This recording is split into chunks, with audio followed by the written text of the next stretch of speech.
Bonjour et bienvenue dans cette vidéo donc présentée par All Info Service. Je suis Alexandre Debeclerc et cette vidéo porte sur Exchange 2010 et sur les stratégies d'adresse et les domaines acceptés. Alors comme à chaque début de vidéo, je le rappelle, cette vidéo est surtout dédiée aux personnes ayant suivi mon cours sur Exchange. C'est tout à fait aussi pour les autres personnes qui n'auraient pas suivi de cours, il n'y a pas de problème, simplement je ne rentre pas dans le détail, voilà, je le précise, ça c'est des choses que je fais en présentiel, là je ne rentre pas dans le détail, je vais juste à l'essentiel. Alors, pour l'instant, on en est, voilà, on a géré nos destinataires, si vous avez vu la vidéo précédente, on a géré nos destinataires ici, on a géré nos groupes de distribution, nos contacts de messagerie, etc. Maintenant, ce qui serait intéressant, c'est que vos destinataires puissent envoyer et recevoir des messages électroniques avec une vraie adresse email, donc avec un vrai domaine dont vous avez la gestion. On le voit ici, quand on va dans boîte aux lettres, on voit l'adresse SMTP qui est appliquée. On le voit donc bradpitt@test.local. Donc test.local, ça correspond à quoi? Ça correspond tout simplement à mon domaine Active Directory ici. Donc Exchange prend par défaut le domaine Active Directory comme nom de domaine de l'adresse email. Alors, avant d'appliquer une autre adresse, il faut savoir que on va appliquer ce qu'on appelle une stratégie d'adresse de messagerie. Donc c'est une façon d'appliquer une adresse de messagerie, une adresse SMTP avec un nom de domaine dont vous avez la gestion. Mais avant de faire ça, vous devez créer un domaine accepté de manière à ce que la stratégie d'adresse de messagerie fonctionne correctement avec ce domaine accepté. Et un domaine accepté, en fait, c'est tout simplement un espace de nom SMTP que vous allez configurer sur Exchange pour lui dire que cet Exchange, il a autorité ou il est relais en fait de ce nom de domaine. C'est-à-dire qu'il va accepter les messages car il gère les destinataires de ce nom de domaine. Donc là, nous, on va prendre un exemple. On va utiliser, alors j'ai des acteurs ici. Quoique non, on va rester simple. Donc pour traiter les stratégies d'adresse de messagerie et les domaines acceptés, on va d'abord commencer par le domaine accepté et ensuite on ira ici sur les stratégies d'adresse.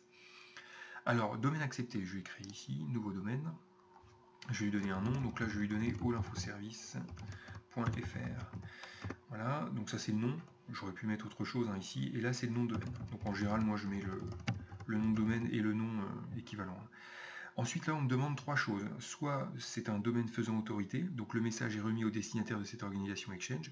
Ça va être notre cas, c'est-à-dire que notre serveur Exchange, il a la gestion du nom de domaine allinfoservice.fr, donc c'est-à-dire qu'il accepte les messages qui sont destinés à allinfoservice.fr.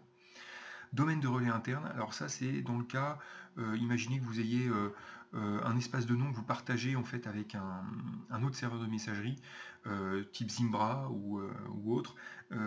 En fait, l'Exchange peut réceptionner les messages et les renvoyer, les relayer ensuite à l'autre serveur de messagerie, donc qui est hors de l'organisation Exchange, puisque il ne communique pas. Et voilà. Et domaine de relais externe, en fait là les messages, votre serveur Exchange les réceptionne et il les renvoie à l'extérieur vers un autre système de gestion de messages au travers donc du transport Edge, si vous n'en avez pas, au travers du transport hub. Donc voilà, nouveau, terminé, voilà, et ça y est, mon domaine accepté est créé. Donc là, je vais cliquer droit dessus et je vais le définir par défaut, voilà, parce que je veux que à l'avenir, l'adresse par défaut de mes utilisateurs, ce soit quelque chose @allinfoservice.fr. Je vais ensuite dans les stratégies d'adresse et là, je vais créer donc une nouvelle stratégie. Pareil, on va lui donner un nom. Donc je lui donne le nom comme nom, le nom de domaine.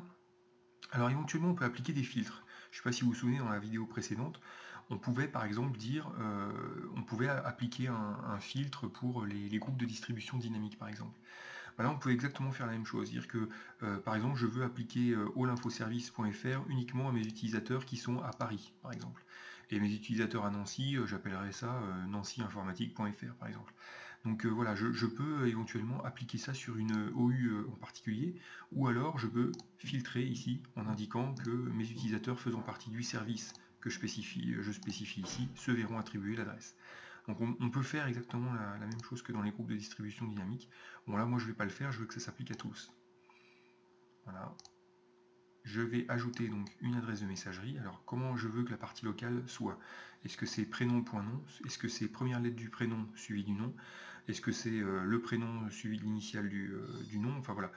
Moi en général je prends ça, et ici je ne vais pas spécifier un domaine complet, je vais aller rechercher le domaine accepté que j'ai créé. Voilà. Donc mes utilisateurs auront la première lettre du prénom suivi du nom, @allinfoservice.fr. Je fais suivant. On me demande ensuite si je veux appliquer ça immédiatement ou le planifier. Là, je fais immédiatement parce que voilà, j'ai pas beaucoup d'utilisateurs. Évidemment, si vous avez 1000 ou 2000 utilisateurs, il vaut mieux planifier la chose. On clique sur terminer et voilà. Donc quand je vais voir maintenant dans mes adresses de messagerie, alors vous voyez ce que j'avais avant, test.local, je vais réactualiser parce que là manifestement voilà. Et là je vois donc que les adresses de messagerie ont bien été appliquées à mes utilisateurs. Donc voilà en fait dans l'immédiat ce qu'on a. Alors je vous ai voilà, ce que je vous ai pas dit, c'est qu'évidemment j'avais déjà appliqué une stratégie d'adresse lors de la formation que j'avais faite en présentiel. On peut aller le voir ici, quand vous allez dans les propriétés et l'onglet adresse de messagerie, on le voit. Alors c'était pas sur cet utilisateur là, ça devait être sur Brad Pitt alors. Voilà, on le voit ici, donc le test.local, masociété.com et hollywood.fr, voilà, c'était des stratégies que j'avais déjà appliquées, et vous remarquerez que les utilisateurs ne se voient pas écraser la stratégie. En fait, elle vient en complément de ce qui existait déjà. N'oubliez pas de laisser cocher la case, mettre à jour automatiquement les adresses selon la messagerie, la stratégie, parce que si un jour vous changez la stratégie, les utilisateurs ne se verront pas appliqués par cette stratégie. Donc surtout, par défaut, de toute façon, les cocher, donc laissez-la. Et voilà, donc voilà ce qu'il fallait retenir pour cette partie. Dans la vidéo suivante, on va voir les listes d'adresses.